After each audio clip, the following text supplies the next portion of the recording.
flows and it's so better leave. I'ma swap at the time and that's take it from me. More jittery bass in 2 days, I'm on 3, I'm gone. Palomino Patron, cappuccino to tone. I done made a song. Stack it up, stack it up. What's up, y'all? Wait, can y'all see me? Oh, nice. What's up, everybody? It is I, Satoshi, here back with another stream in the heat of day one of the ETF flows. I am ready to go over the majors. I'm ready to go over the minors. I'm ready to go over the alpha, the airdrops, the points farming, the degeneracy, the rawtism. So I hope you guys are with me. We're going to cover whatever y'all want. We were supposed to have David Holt on the stream, IDrawCharts. Pretty awesome follow. If you're on Twitter, definitely give him a follow. But he's still coming, just trying to figure it out. Got it. Our producer just told me he's still coming. We also have the legendary JC Denton, aka Chuckle Master Chet of Joe Berg fame, joining us in the very near future. So we're going to get into it. We're going to play it by ear as we got some peeps joining us momentarily. But we'll just start off with sort of a review of where we're at today. So we'll switch to a chart here. As you guys know, the ETF, the BTC spot ETF, was approved yesterday, and it started trading today, which is crazy, right? Because everyone was saying, oh, it won't trade for a month, it won't trade for weeks. Literally started trading this morning. So if we just pull up sort of when New York Open was, let's actually go here. Pull up NYE. So we started trading right here, right? Is this it? Is this open? I'm not sure. Either way, as you can see, we made it all the way to 49, right? We topped out here at 49.10, and we had a violent drop ever since. And now we're just recovering. I think a lot of people panicked here, like, okay, that was the top. It's over. I'm not so convinced by that. Oh, what's up? We got David Holt in the chat. I'm still trying to figure out Mike and Cam. But yeah, so now this sort of everyone's teetering on the edge. I mean, Bulls felt pretty confident this morning. Bears obviously feeling very confident down here. And now we're just kind of like drifting. And the story of the day has just sort of been like ETF flows, right? So, David Holt says his mic is working. Cam won't for some reason on any device. No idea what's going on. All right, cool. Still got some technical difficulties we're sorting through, but we'll get to it momentarily. But yeah, so now we're just sort of in no man's land, waiting to see which direction this breaks. The big story. Oh, what's up, David? What's up, dude? Can you hear me? Yeah, I can hear you, man. Thanks so much for coming on stream. Perfect. Yeah. Thanks for having me, man. Again, sorry about these issues. I don't know what is going on here, but oh, it's all good, dude. I've been a longtime fan of your account, so super cool to have you on stream and talk to you about, especially on a day like today, what's going on. Yeah, wild day, man. Super wild, right? So I was just kind of going over, like, we usually start with the majors and then trickle down into like the nether realms. But I would love to get your opinion on this morning and the majors and everything. Yeah, well, so I'm actually just getting started for today. So I am kind of just browsing a little bit right now as we speak. But obviously with the ETF approval and then everything beginning to trade earlier this morning, I've only been up for a couple hours. So inflows are looking good, honestly. I think a lot of people probably may have been expecting to see more than what we have. More inflows or more price appreciation? Well, so by inflows, I mean people essentially like cash creates, right? So meaning that like there would be more purchasing power or like more bidding coming in essentially than what we actually see, right? I think there's probably a bunch of people that were sort of expecting to see, Michael Saylor-esque T-WOPs, right? Yeah. Right. And I don't think that's what we're seeing here today. Clearly, like, I mean, anybody who's taking a look, it's a little bit disappointing if that's what you were expecting. But I think it's roughly in line sort of with what I don't know. I guess like with what I was expecting, or what I think Right. a reasonable expectation would have been. Which is basically that these things are going to take a little bit of time, right? And that's Yeah. fine. Yeah, we by the way, we got JC Denton joining us from the GM, good morning. Hope you can What's see up, me. dude? I mean, Chuckle hear me, Master Chet in the because you building, can't see dude. me. That's right. Yeah, on that note, David, I was talking to some people. Like I had read a pretty good thread from some TradFi bros a few days back where they were talking about how like yes, it's cash creates, but like it's ridiculous to assume that the second I buy a share of IBIT that it immediately gets converted into spot, and that probably all of that purchasing will be concentrated in OTC markets at a specific time of day rather than just like continuously. So the flows are going to be much more difficult to spot and probably will not be like immediate. So like if you get $1 billion of inflow to IBIT, that doesn't mean you're going to get $1 billion of buy pressure on BTC publicly like immediately. Sure. Yeah. I will say, but one thing that I think people misunderstand about OTC markets a little bit is just like, so if somebody comes in and says, hey, I want to buy $1 billion OTC, the way that happens is they're not just sitting waiting for somebody else to come along and say, hey, I also want to sell $1 billion OTC, right? Like they'll go to that desk and the OTC desk will quote them a price, right? Which represents the desk's promise to get them to execute the trade at the price they quote, right? The desk makes money by being able to actually source what that $1 billion of Bitcoin. Like they're going to give their customer the $1 billion of Bitcoin. The desk's profit comes from being able to get that Bitcoin back, like to purchase it back at a cheaper price than whatever they quoted it to their customer, right? Which they're going to do. Sure, they may find some over-the-counter counterparties, right, that want to sell, but a lot of their edge is also going to come from executing on spot markets just smarter, right? Yeah, totally. So that flow does end up showing up in the public markets. But it's not nearly as price insensitive. Correct, exactly. But the difference is essentially what they're selling is price sensitivity as a product. Yeah, it's interesting. Yeah, so like given that, right, I kind of expected like if we see actual flows from these shares being created, I don't expect it to be in the first 2 hours of like trading session, right? Like I expect it to be a little bit delayed and definitely staggered. I just expect wild volatility, and I expect a lot of that to be speculation on those flows, not the flows themselves. Right. Yeah, I agree with that. I think that's that's a very reasonable assumption. What do you think about this sort of like from my eyes, like kind of what the sentiment has been is that like GBTC is sell only, IBIT is buy only, and we're gonna see who wins out, right?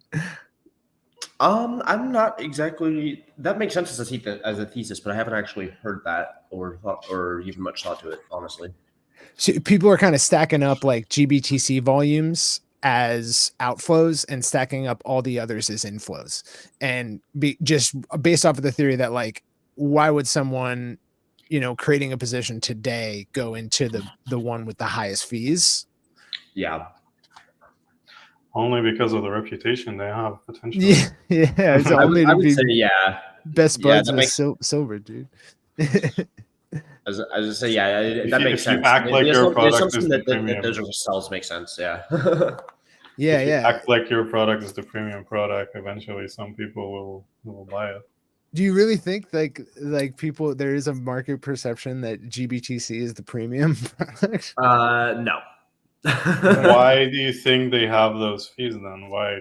Like, what are they? I think because they know they have a bunch of people trapped in AUM right now. Yes, exactly. I would be willing to bet we see those fees get drastically reduced within the next few months.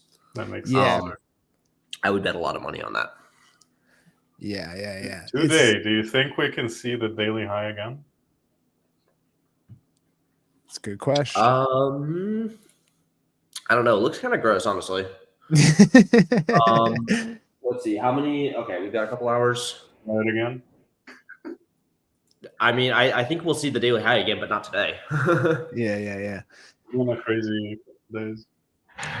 Yeah, it's pretty wild. I kind of like I don't know. I was generally like, we got a lot of people saying like it's cooked, it's over, like we fell for it. And I'm just kind of fading that sentiment right now. Very chuckle-worthy sentiment. Yeah, I find it to be very chuckle-worthy sentiment indeed. Generally, like if Nomad's gonna fade sentiment, I have no problem getting on board with that. Yeah. But yeah, I don't know. Like, do you sense anything awry here or any cause for concern here yet? No. Let's see. I don't. I don't. Yeah, I don't. Look, so here's the thing. It's like, yes, people have been talking about how this market's super choppy, and it's like, and sure, they're not exactly wrong, but it's still trending upward very strongly. Yeah, And aggressively it so. has been for months. Like, there's not like if you zoom out at all, that's not a bearish fucking chart. No. Like, I don't And we're see on below any all-time time frame other high. than maybe the 1 or 5 minute chart where you're looking at it and going, "Oh no, I think we're going down." Like there's nothing. There's no reason to be scared. Like, people are acting like we're above there is no all-time need to be high. mad. Yeah, no, people are well, the one thing that had me, let me pull up a chart that is scary. I created this last night. If you believe in time fractals, which I'm not saying I do, right? Mhm. This is pretty scary. Okay. So basically, 791 bars, which I think is like that many. I'm not sure. Like basically the same distance of length away from all-time high and from bottom that we are now was the peak before COVID crash in the last cycle. Right. I think the key word there is COVID crash, right? That was a very extraneous event. Oh, for sure. Yeah, no, I'm not. I was just like sort of LARPing around here as a fractal guy, like, and just playing around with it. And at first I had, go ahead. Sorry, do you agree with me that the chart looks similar to 2020? From the last bottom. If I had to pick one, you mean from this? No, the flat bottom that we had with FTX. Similar to the this 2019 bottom.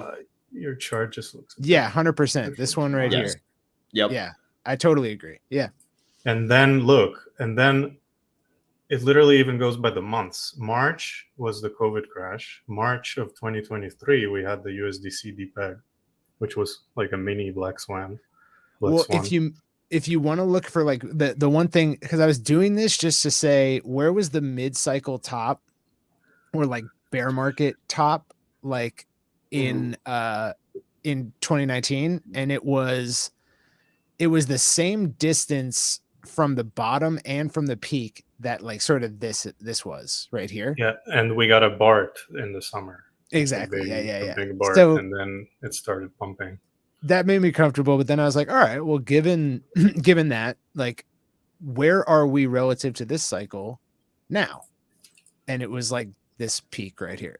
And so I thought that was funny. But yeah, I generally feel like this looks a lot like this. I was just charting it, and actually we're like the same amount of days as about 30K was from the bottom, from like when that BART ended in 2020. So we're like up like 100% since then, and back then it was up 200% since then. Yeah, which kind of makes sense to me. Yeah, I mean, I don't presume to know at all what happens next, or if we get like sort of that 40% correction that I was like hoping for earlier last year. But that said, it's definitely a historic moment in the history of this chart right now. David, I would love to know sort of like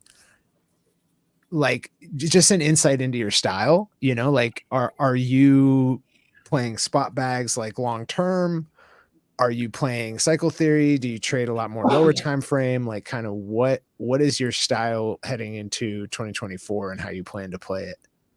So most of what I talk about on Twitter is like essentially like most of the only really plays that I talk about on Twitter or publicly are ones that I guess what people would consider swing trades, right? Where I'm chasing momentum essentially. Yeah. On any time frame I can find it on. And I talk about it if there's time for other people to either observe it or get in, or but basically if it's going to be valid for a decent amount of time, right? Right. I do a lot of very, very short time frame trading as well. You play around here? I don't really make that much money doing that, honestly. A lot of it's more just because I'm bored, which is not the best reason to trade, but it also doesn't really lose me money. So, keeps me interested. keeps your addictions at bay while you wait for this to play out. Right, exactly. So for right now, obviously I have spot bags. My biggest bags are Solana and then Bitcoin in that order. My dog. What's up? I and then pretty much the rest of my exposure, like I have tiny amounts of meme coins, just gambles. What meme coins, dude? Say what? Which ones? Oh, I just shotgunned. So I have like $100 and like 25 different coins. Because I'm poor, and that's how that works. Yeah. So I'll just read through a couple of them. I have Popcat. I have K-pop. I have Bingus the cat. Oh, that one's up a little bit. Yeah, Bingus was killing the other day. I have the Wizard Cat, which is Whoosh. I have that's just on this wallet. Noticing a cat theme there. Yeah, dude. Are you positioning yourself for the cat meta rotation? Bingus was an infamous biz rug on the main net. Yeah. Then I have some like Gecko. I have like some old coins on Solana. So I have I picked Serum? up some Bonk protocol. Let me see. This is just one of my wallets, and they're all like full of just shit like this. So you got any used car? I do somewhere. Yes, I think. Used car. Let's go. Looking through more wallets here. Nope, not that one. That one's the professional wallet, because that's a thing that I have to have. Only safe stuff like Bonk in there, right? Yes, yeah. No, I have some Bonk.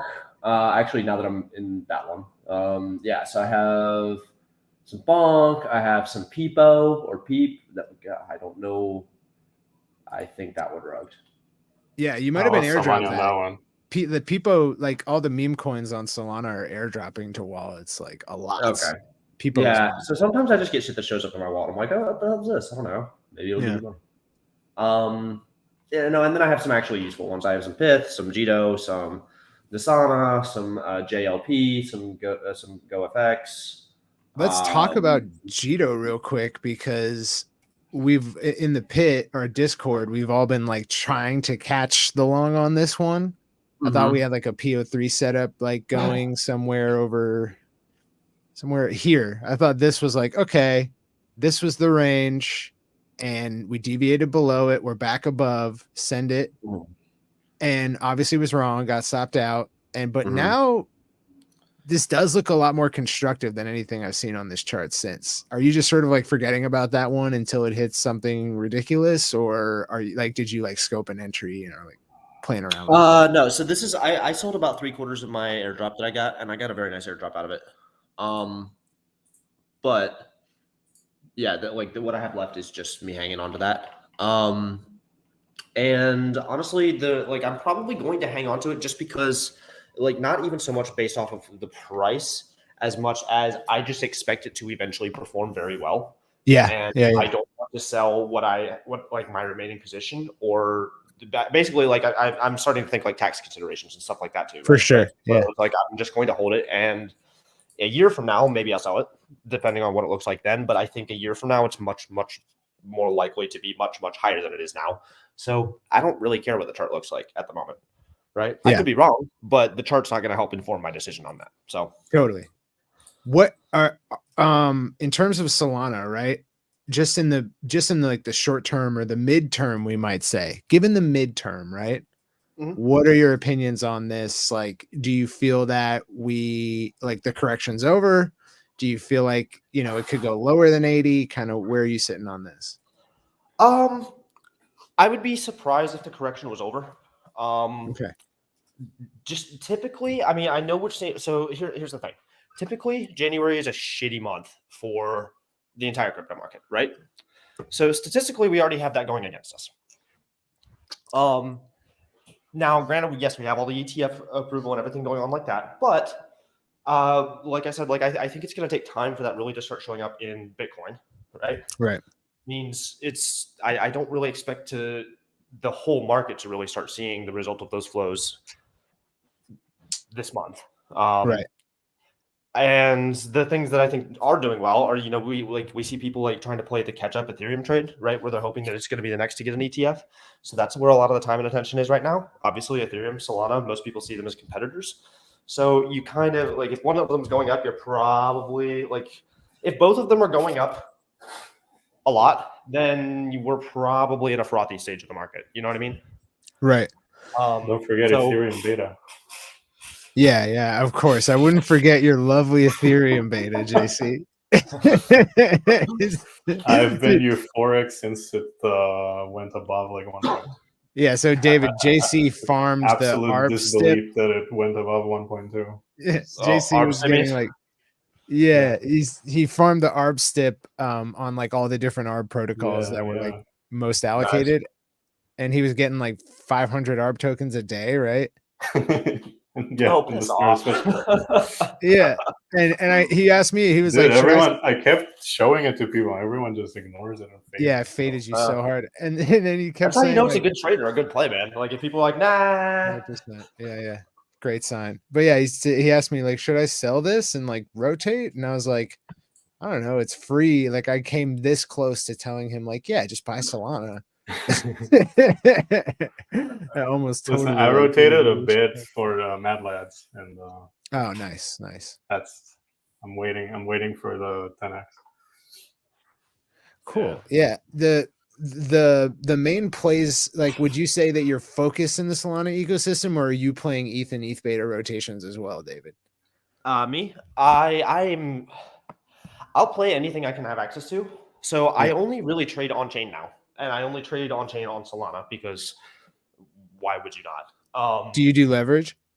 Yes. Yeah. So you're using on-chain perps? Yep. On Solana, or do you like, because I've been farming airdrops with on-chain perps on Solana, but like the liquidity is abhorrent. Yeah. So with some experiences as a market maker in the past and everything, I don't actually have that much problem with liquidity. But again, I usually am trading like when I'm trading decent size, I'm usually trading for like longer term swing plays, so I have time to work myself in and out of positions, which is fine. I agree. The liquidity on a lot of things is dog shit, right? Yeah. Unfortunately, that's sort of the nature of the beast. To me, it's still at the moment worth the trade off, as opposed to trying to get back on a centralized exchange. Yeah. It sucks being a burger, man. It really does. Yeah. 100%. Yeah, I think JC would agree with you as a recently transplanted burger. Yeah. I won't be too mean. Well, all right. So okay, so you do high time frame, low time frame, but like mostly focus on like higher time frame swings. Do you play around with leverage? Do you play around with like any farming or like yield positions? Not usually. It really depends. Like if there's something that's actually paying well, yes. Most of those sorts of things are sort of races to the exits, and that just doesn't really interest me that much.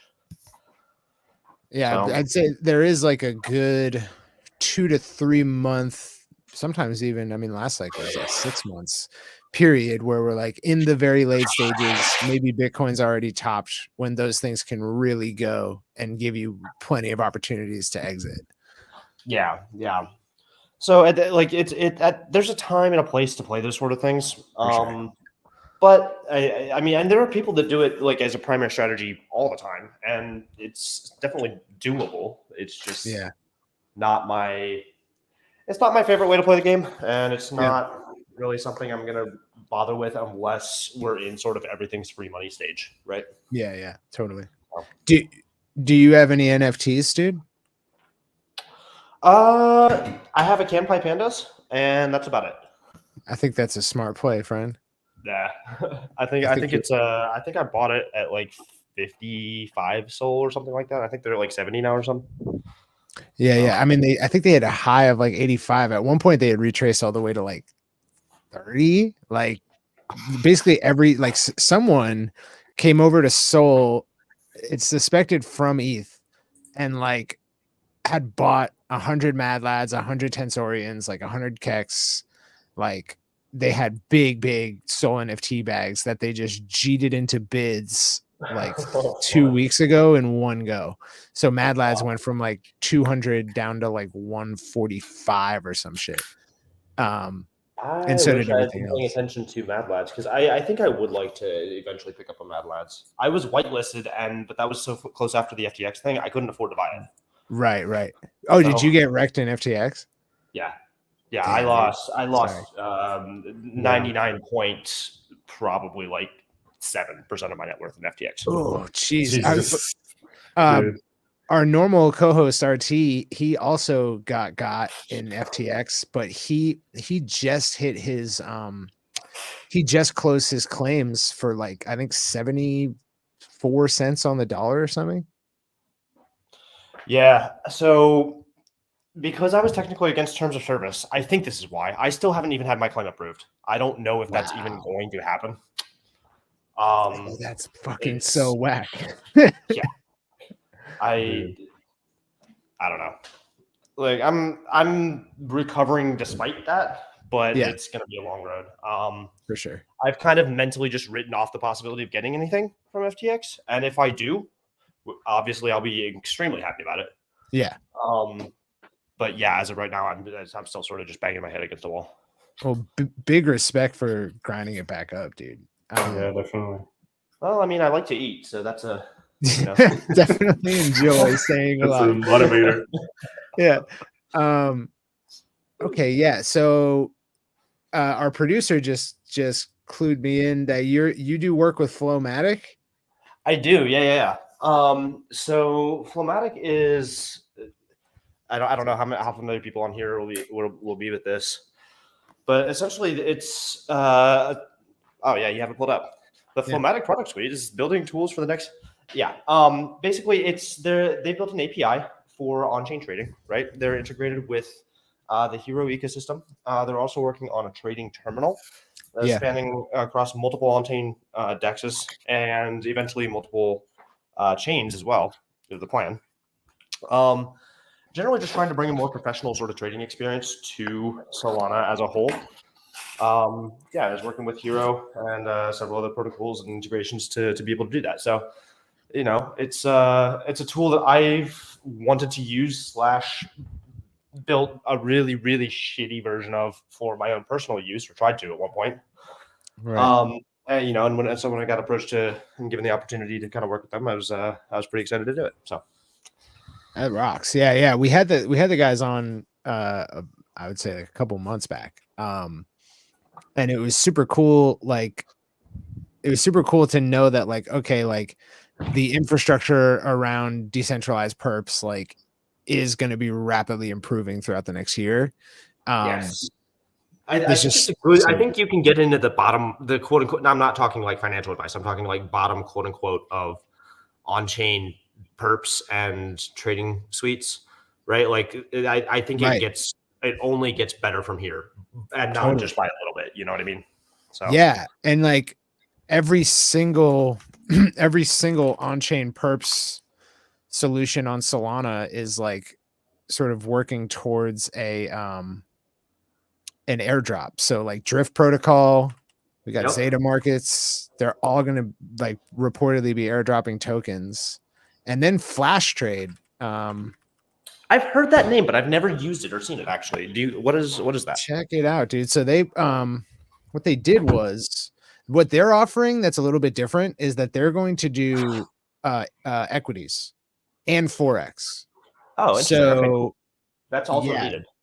Exactly. So like on the demo of this, there was coin was listed. They took it off, but like you got gold, silver, euro, British pound, and Australian dollar. And so the cool thing about this is not only that, but then they also have pretty attractive FLP which is like their liquidity provider token. Sure. Yeah, that'd be like JLP, right? Yeah. Exactly. Yeah. And so they're probably also going to do a token, but the way they started off with their beta was that they dropped an NFT set. And, you know, like protocols drop NFT sets. That's cool. Like whatever. Protocol NFTs, like besides Tensor and maybe like if you want to include Mad Lads in there, like are rarely very exciting except for airdrops. But these ones, they fucking upgrade as you trade. So as you're trading and you're accumulating volume, they like morph. Interesting. Yeah, and also like they earn you referral, they earn you fees, they earn you fee rebates, and they lower your trading fees. Nice.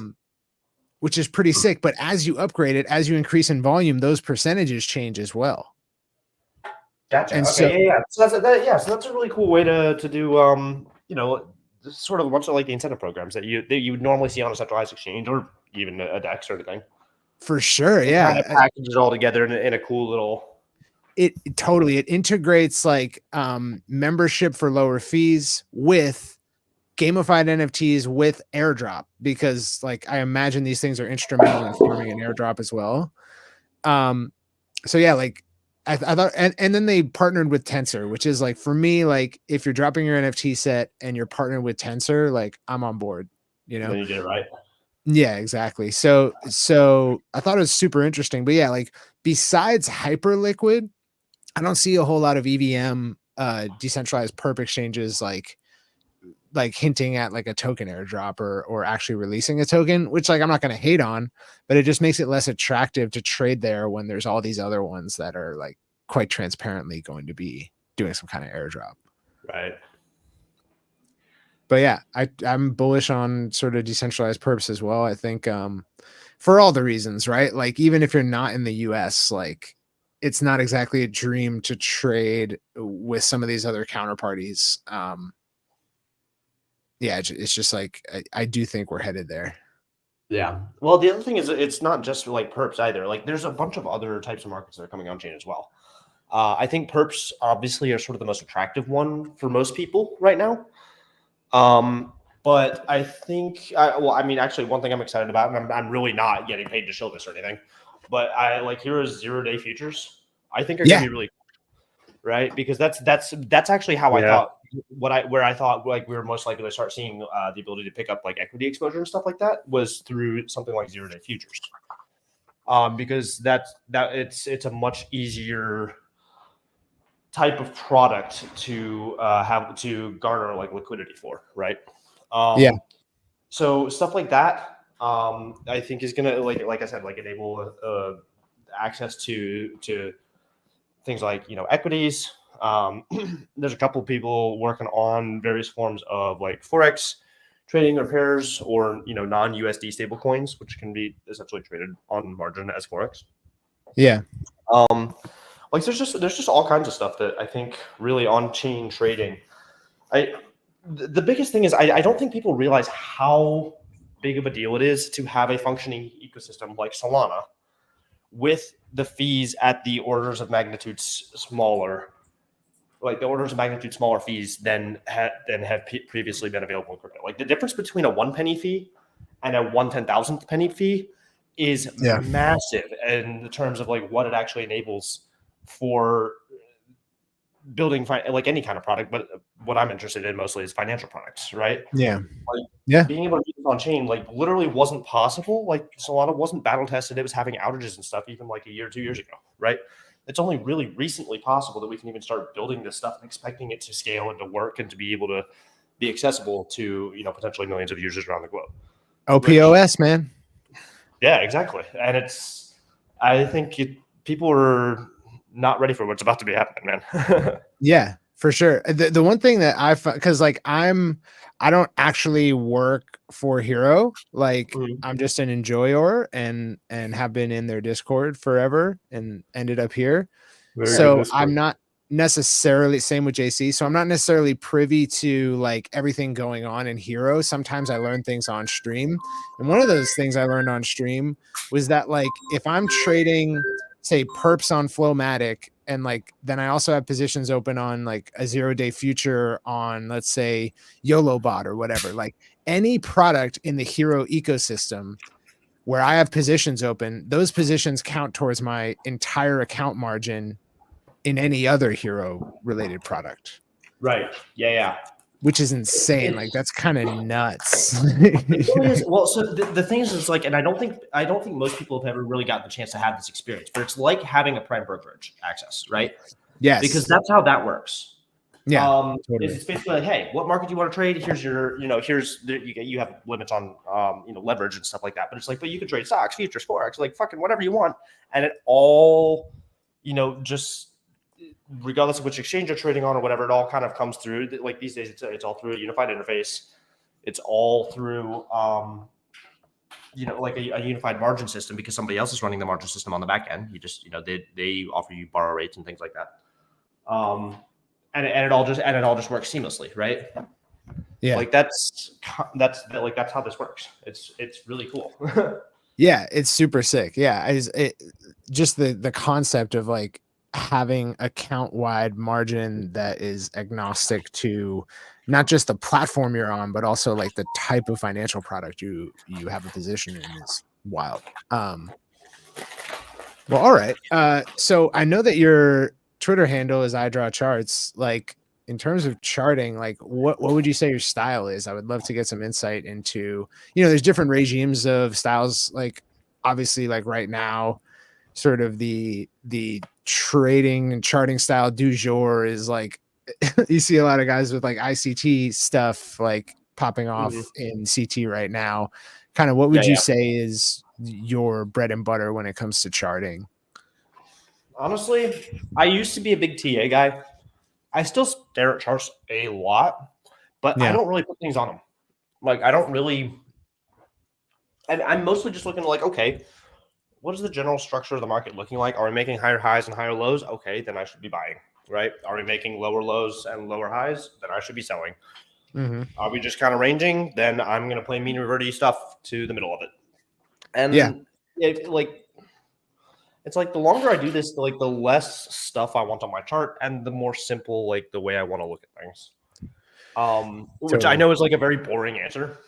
No, not at all, dude. That makes perfect sense. Like, especially like as I accumulate not only like age in chart, like staring at charts, but also just like, a streak of staring at charts, I will start like clearing things off of my charts more and more often. Or if I want to like look at an idea, I will take everything off and then look at the idea and then take it off again. Yeah, I do a lot of that. Yeah. Yeah, that makes sense. Usually the only things I'll really put on there, I look at a VWMA. I actually have a ribbon of them that I have set up that is usually hidden on my charts. I never post it on my charts, but that I'll just unhide, see kind of like what it looks like, and then just hide it again. And then occasionally a trend line or a support or resistance line or something like that. Usually I'll draw those if if I want to observe like a high time frame support or resistance area. But I want like how low time frame price is interacting with it, right? So I'll draw it on the high time frame just so it'll hold. Totally. And I can see it on low time frame. And then, after looking at that for a minute, then I just cleared off the chart and that's about it. Yeah, I've been doing the thing I got into like over the last like month or so was looking at monthly imbalances. Like, and the big one for me was Solana here, where like this sort of monthly imbalance right here, we just like rocketed up to the midpoint of it and then like cooled off for weeks and shot to the top. Same thing. You had amazing calls. You had amazing calls with these. Yeah, they weren't my calls. Like, it was just like all this monthly imbalance. Like Bitcoin did the exact same thing. And then AVAX is another good example of it, where like typically we see our first sign of trouble at the midpoint of this monthly imbalance on a lot of these like Alt L1 charts, even Bitcoin, and then like ETH as well. ETH did the exact same thing. Rush the midpoint, pause for like a week or two, and then go. So yeah, like to your point of like grab some high time frame stuff and then see how it's interacting on the low time frames. Like that's kind of been the only thing I'm doing lately. Yeah. I definitely enjoy that. So, okay. So you're primarily long-term swings. You're not doing a whole lot of silly stuff on your charts. You're not playing around in the deep end so much with like yield Ponzi's, and you just mainly are focusing to, I guess, swing trades on coins. Do you, and then I mean, you have all these meme coins, but that's just sort of like a scattershot approach. Like you're not like trying to go in heavy on any one meme coin or like sort of research too much about them. That's a statistical approach where I'm like, okay, because I actually did do a bunch of this research retroactively for DeFi Summer on Ethereum, right? Like, hey, okay, if I had just shotgun blasted into like a tiny amount into every meme coin that came out, would it have been profitable? And the answer was massively yes. So when it started to happen on Solana, I'm like, okay, well, it stands to reason that this would be the case again. So anytime I hear about a meme coin, let me throw a couple bucks at it. I don't have opinions on any of them that are going to go up, down, sideways, fuck off. Like it doesn't matter. I take out 25% if it doubles, and another 25% if it doubles again, right? Yeah. Yeah, it's brilliant, man. I kind of had that feeling that statistically it would work out, given that like the ones that do work out tend to be like, you know, if you're in early, like 100x, 150x, like exactly. It's like it's all the returns come just from like the outliers, right? Yeah, 100%. So given what you just said, I imagine you don't have any big opinions on Bonk. Bonk, I think it's weird because Bonk is actually one of the biggest revenue generators. Yeah, like actual value accrual tokens, not just on Solana, but like period. Yeah, BonkBot's printing, which is hilarious to me because first of all, absolutely nobody fucking knows that, and second of all, how did this happen? right? Like the whole thing is just a little ridiculous. But well, I think there's like a confluence there of like Solana airdrop season brought Solana meme coin season because it gave a bunch of people without much of a sophisticated trading style like a bunch of free money. Mm-hmm. And then there just was no Unibot on Solana. And so BonkBot just caught that exact like Eureka Goldilocks moment, right? You can feel that the market participants and Solana memes are different kind of people too. Yeah. Yeah. Other chains, especially mainnet and Arbitrum. Looking at like a single wallet on Bird Eye and just seeing how they move. Yeah. Optimistic, carefree. Yeah. They don't cheat. Like personality wise, like some memes. I feel like personality wise, like most of the EVM ecosystems are like much more like chill, like or like relaxed, or just kind of just hanging out or whatever. And then everybody on Solana is like, we're reeling Adderall and fucking doing shit all day. Let's go, boys. You know? Yeah. Well, you know what? It's like that's what Ethereum was last cycle. Yeah. You know what I mean? Like it's like the regime is completely shifted. Yeah, and then everybody like kind of got tired of making money. It was like, all right, we're chill now. Go ahead. I said Ethereum had the meme coin season back in the day, and the NFTs. That was like people that just don't give a fuck how much gas they're paying. It's the same story of ETH last cycle is happening on Solana right now. Yeah, it's wild. Like people on Arbitrum, it's like it's so sad. Like they ape like $10,000 into a meme coin, it goes up like 3%, and they just fully exit. Like what are some what are you doing, man? Like, what are you doing? Tickers here. You got size. Yeah, size, a Doge, like Arbitrum Doge, small. Yeah, size just looks sad right now. Interesting to watch. Check Nola. Check Nola. The chart is a bit Nola, NOLA. Yeah, I heard something about that. Yeah. What's the alpha on Nola, JC? I don't. It's actually, this one feels like it was made by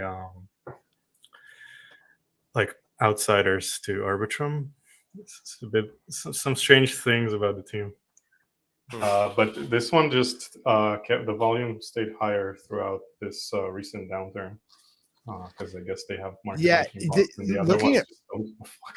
Arbitrum meme coin charts, like you get the sense that these people don't understand how to have fun.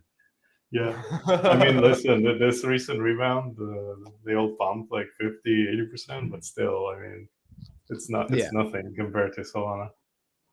Yeah. This was going wild today. Good God. Yeah. Yeah, Pendle is one of the big STIP projects. It's also just like infra, isn't it? Like people thought it was just like this what were they doing? Like no liquidation loans or some such shit back in the day. Then they also like changed to LST, but they're also like sort of sleeper like SNX. Yeah, the like, liquid staking with Aura, I think. Yeah. It's actually funny. So I built a product called Jungle that does a lot of what Pendle does. Really? Yeah.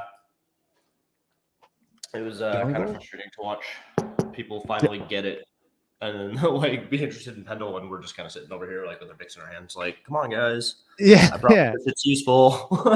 But it Arbitrum is still home for me. That's where Premia is, and I mean I played this meme coin season well, but it was so small compared to what's going on Solana. Yeah. It's interesting that Pendle's going because like it's not as if we're getting an LST like rotation, right? Like besides Lido and Pendle, like nothing's really doing anything. Yeah, I'm not sure why it's Pendle exactly and not something like Grail. Although I guess maybe we are getting an LST rotation because FXS had this day. That's true. Yeah, that's true. Who knows? I don't know. What besides like stuff on Solana, David, like what are you like, first of all, like do you look at things in the sense of narratives, and if so, like what narratives and sectors are you trying to get exposure to this cycle? I do look at things in the terms of narratives. The only real narrative I'm interested in right now outside of Solana is like inscriptions, essentially, and that's why I like Celestia, because sort of like the sort of data availability that they're bringing. I think data availability as an idea is going to be kind of a driving, I guess, like topic of discussion. It's going to be sort of forefront in, I guess, in the it's just going to hold mind share, right? Yeah, for the cycle, because obviously it's part of the scaling debate. Everybody has their own opinion on the best way to do that. Yeah, other than that,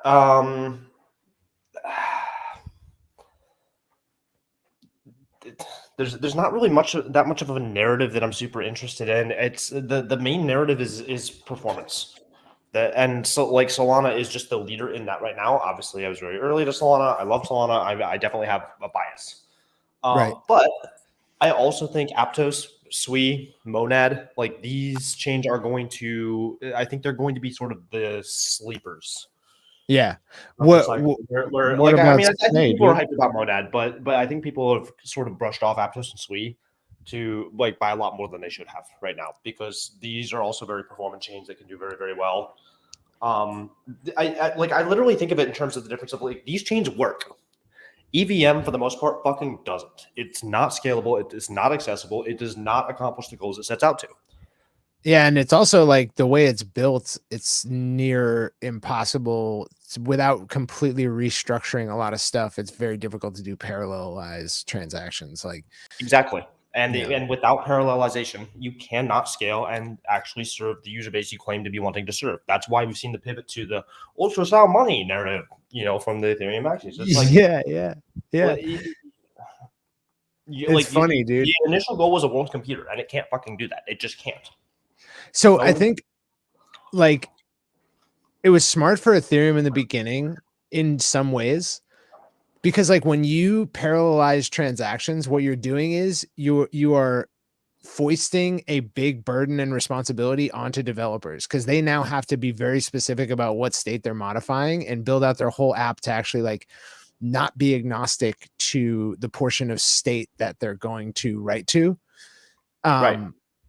And so when you do that, like you're basically like letting any idiot who can learn Solidity like make an application that actually works, and that brings you a lot of like new apps, early on when the GigaBrain developers aren't necessarily building like DeFi apps. But later when there they is something to are, be said for ease of development that comes from single threading. yeah, But it's kind of like it's way easier to program in something like I don't know, fucking Visual Basic, right? But you don't build serious projects in Visual Basic. Totally. Yeah. You know? Yeah, I totally agree. Yeah, it's just like I think they're now paying the cost of some conveniences that they were afforded early on with their sort of architecture. Yeah. Well, what do you think about Say?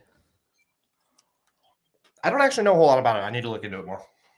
It's pretty tight, dude. I did a deep dive on that one. I also did a deep dive on Sui and Aptos, and I agree. Like, people are fading Move, and people are fading like these devs from the abandoned Facebook projects. They're really smart, and they're also taking a focus on.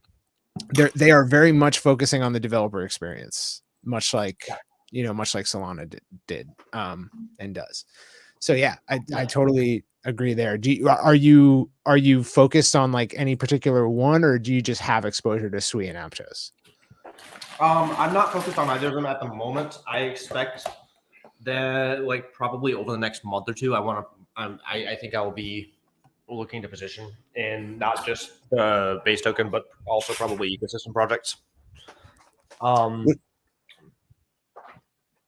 Have you heard anything? Like, have you like? I haven't heard of anyone saying like, "Yo, there's this new NFT mint on Aptos or whatever." No.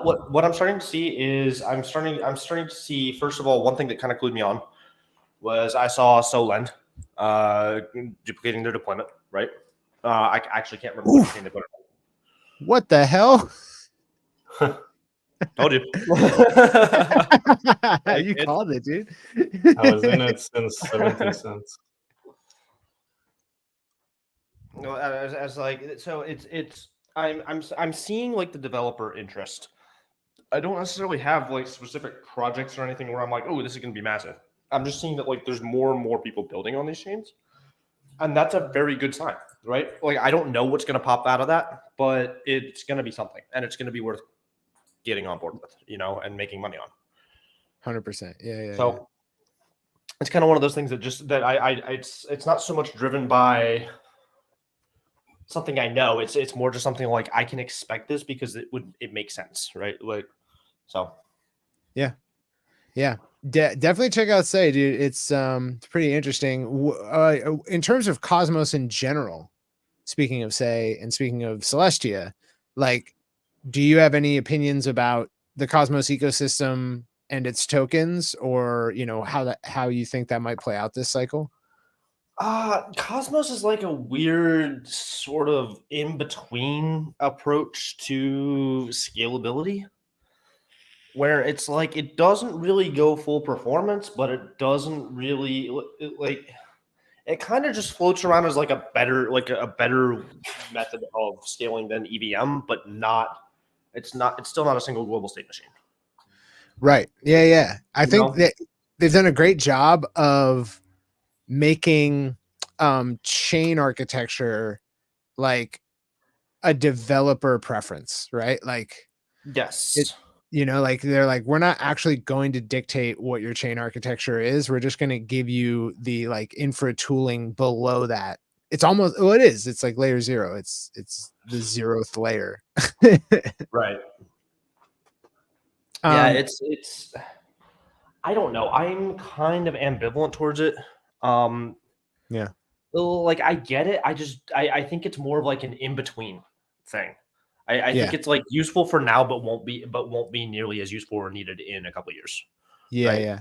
It's almost like the experimental laboratory out of which all the biggest ideas and developments that come to much more popular ecosystems like come from. Like, it's almost like who made this analogy? Someone said it was like Xerox PARC, right? Yeah, Like, it's very much so. Yeah, that's actually exactly how I think of it. Where it's like, this is where all the cool stuff that ends up being worth a lot of money later comes from.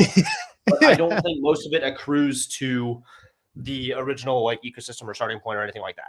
100%. You know what I mean? Yeah. So it so to me, it's not investable. if that makes sense, right? Yeah, I agree. Although certainly like some of the hottest coins of the cycle so far coming out of Cosmos. Yes. You Yeah. know? But I'm talking more about like like you said, like the 0th layer, like the base Yeah, layer. I don't think So anyone. it's like, yeah, I'll invest in like the individual products and stuff. And like I said, like Tia is like one of my bigger positions right now. What are you just staking Tia, or are you like playing around? No, I actually just have a very large long position on Drift. I really should probably get in spot, but check it out, dude. So we got the Dime airdrop dimension, which is probably going to be pretty big. But there's a lot more coming. And it's definitely not too late. The strategy I went with is like grab a big bag of Tia and then put a large allocation into one wallet, spread out like 30 Tia per wallet for like as many as you can get with it. But then I also kept like 10% of that initial buy and I swapped it into Milk Tia, which is the liquid staking token, because they're probably going to do a governance airdrop. So yeah, like if you can get into spot with that, like there's definitely still, I think all cycle there's going to be lots of plays. If you went by like what's the demand for data availability right now and how much does it cost, like Tia should be worth under $1. But if you go by what is the inherent, like the locked value of a Tia token given like staking and airdrops, that's how we are where we are today. Right. Speaking of which, looks good. Yep. Numbers still going up. Still happy. Yeah, exactly. Yeah. I thought it was very funny that people were really wanted to short this thing like a lot. And they got very happy when their shorts played out. I think psychologically there's something like, I get the desire to be contrarian. Yeah. I like being contrarian too, but it's like, but I feel like there's something that like people have so much harder, like every time somebody, if you miss something, like if you're on the wrong, not even on the wrong side of the trade, right? But if you just see something, for example, go up a lot and you didn't buy it, there's like this instinctive desire. It's like, oh, well, I got to sell it. I got to catch that ride back down. It's like, no, if something went up, especially in crypto or heavily momentum driven markets, it's so much more likely that it's just going to keep fucking going up. Yeah. If an airdrop pumps, it makes some people very mad. Yeah. Very upset. And it works the other way too, whereas people will go like, oh, something's dropped. It's like it's down 95%. How much lower could it go? And it's like, well, actually another 95%. Yeah. And then another 95% after that. And repeat I won't name any names. So yeah. In terms of, let's just look at the overall, like where we are in the cycle. I'm seeing a lot of people coming out, especially with like the round of New Year's predictions and whatever. I'm seeing a lot of people come out and say like, all right, time for a correction, everybody. This is the correction. Or even more extreme, saying like, we're probably just going to go sideways all of 2024. What do you think of that? I think sideways all of 2024 is unlikely, but the honest answer is like, it doesn't matter, man.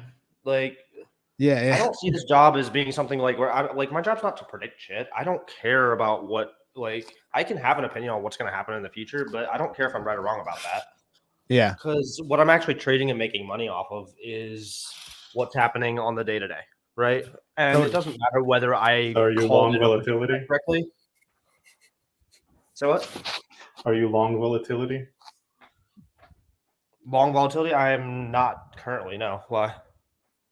I'm just asking. Like, if your perspective is that it's going to keep being this volatile or no? I think it probably will. I thought you were asking me about like an actual long vol position. Sorry. No. No, I probably, yeah. I think it'll probably stay volatile. I'm hearing people act like it doesn't. I'm not. I can give you a prediction for the rest of the year, but I'm not positioned for the rest of the year. I'm positioned for tomorrow, and by tomorrow, I may be positioned for something completely different than what I say today. Right? Do you move in and out of positions like that? Like you're, like if you have a big bag of spot, like are you willing to cut it based on like what you're seeing today? Yeah, I mean, so the way I think about it is this way. So if I'm going to hold something, I have a sort of a mental model of like I think I will have like a target for it over some set period of time, right? Like I think, okay, 2 weeks from now, I think it has a 70% chance of being up 50%, right? And you know, a 30% chance that 2 weeks from now it is somewhere between that, like that optimistic case, and you know, a pessimistic case of I will have lost, I don't know, like stop out at negative 20% or at a 20% loss, right? So from that expectation, I have like an expected sort of value in my head of on average what a position like this will gain or will be worth on a daily basis, right?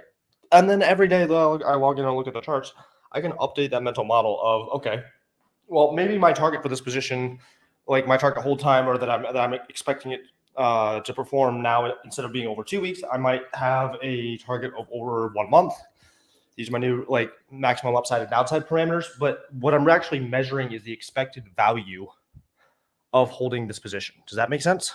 Totally. Yeah. You're working Like I'm much more off of, reevaluating what that position is exactly, but it's always about like, is it worth me still being in this position? And that's why you'll see like what that actually translates to is like a lot of my posts on Twitter where I'm like, hey, I'm in a position. Here's where I have my current stop loss. I don't have a target for it yet, right? Or it's like because I'm evaluating it based on a set target right now, but I'm going to reevaluate it again tomorrow and then again tomorrow. And that target could get way closer. That target could get way farther, or it could just completely flip and it could be like, okay, it's no longer worth me being in this position. Right. Given that, I imagine that like momentum plays into your modeling a lot. Yes, very much so. Yeah. That makes sense. Like, I mean, yeah, like it seems obviously it's much more difficult to execute preparation for that, just like fitting models and then like, you know, basically like simulating scenarios. You know, a lot more difficult than just slapping a long position on a trading view chart. Yeah, it's like, and it's like, I don't think I do a good job of like communicating exactly what I'm doing behind the scenes when I do just like show people like, hey, this is my position, right? Because that's what I usually do. It's just like, hey, this is what I'm doing. Sometimes I try to explain it, but it's like, it's like if I actually explained everything I was doing for all these positions, like there'd be gigantic fucking threads every time, and nobody wants to read that, and I don't want to write that. Right. So usually I don't talk about how I decided to be in a specific position, but then when I do decide to write threads or something like that, I'll talk about how I generally think about positions as a whole, right? So you like in terms of looking at charts, right? Like you're not looking left for like here's where I expect like reactions, and so that's where I'm placing like my upside max. Like you're modeling and then sort of looking at what you want to get out of a position if you were in one. Is that correct? Kind of. There's definitely like I definitely will like draw like a resistance line and be like, okay, that would be a good target, but I'm also then adding a time component in. Okay, like what's this asset's vol right now? How strongly is it trending on average? What's its daily performance compared to its volatility? You start asking things. It's like, okay, if that's my upside target, first of all, then how long would I expect that it would take to get there, right? How likely do I think that is versus the likelihood of it hitting my stop loss or whatever, right? Right. The stop loss B, how do we base that off the volatility, right? But really what it comes down to is probabilities, huh? Yeah. Yeah, man, I got to do more of that. It's hard. Like it takes practice to make yourself kind of get in the habit of thinking like that. But it started for me when I was essentially doing very mechanical trade setups, right? Purely TA based. Yeah. And then I started realizing it's like, oh, well, I'm tracking all of these. I'm tracking my win rate. So if I were to take 100 setups that are realistically as close as they can be to being exactly the same setup, what's my strike rate? On average, how much am I making out of this trade? Okay, well, now I have a probability value. So now I can just say, if I take this trade, now I have an expected value for this trade at this sizing. Because on average, I have enough data to say, like, I know how often this is going to play out, that once I click enter on this trade, I don't have to care whether I actually win, because you just have to place enough of those times, it's going to make money. Because right. Yeah. Well, then you start developing that and taking that to the next level and going, okay, well, what if I think about like the individual asset in terms of this? right? Yeah. And then that's kind of sort of the next logical step, right? That's pretty fire, man. That's way better than me yeeting my net worth into 20 different positions, collateralizing them, and then buying NFTs, dude. Oh, that's still what I do. I just sound fancier Okay. about it. Okay. Good. Listen, if it's a crypto bull market, it's simpler than everyone makes it out to be. The dumbest bulls win the most. Oh, That is 100%. very true. If it's a bull run, if it's confirmed a bull run. Yeah, I agree. And the time for diversification is many months from now in terms of diversifying away from crypto. No, like my only edge in bull markets is definitely like a complete lack of awareness of my potential for self-harm. Like, Right. You just Like have 600 to bull kind asset? of try to All in, figure baby. out when it's Let's over. go. yeah. You just have And to like, kind of sense when it's close to the top. I tamp that down by staying away from like, leverage over 3x and, things like that can get me wrecked. Yeah. But yeah, I totally agree. All right, cool. Well, I was hoping that you would tell us, like, specifically to the cent what price BTC will be at market close today, but we didn't quite get there. But it's definitely great to hear your perspectives and understand sort of your unique way of playing this market. I think like definitely like one of my takeaways from this is like trying to maybe think more in probabilities and apply some more like modeling and forethought to entries and exits from an asset. And it's good to hear that someone who I respect in terms of your takes on Twitter and everything I'm heard out of you is also bullish Solana. Hell yeah, bro. Is there anything that people can check out from you besides just following you on Twitter?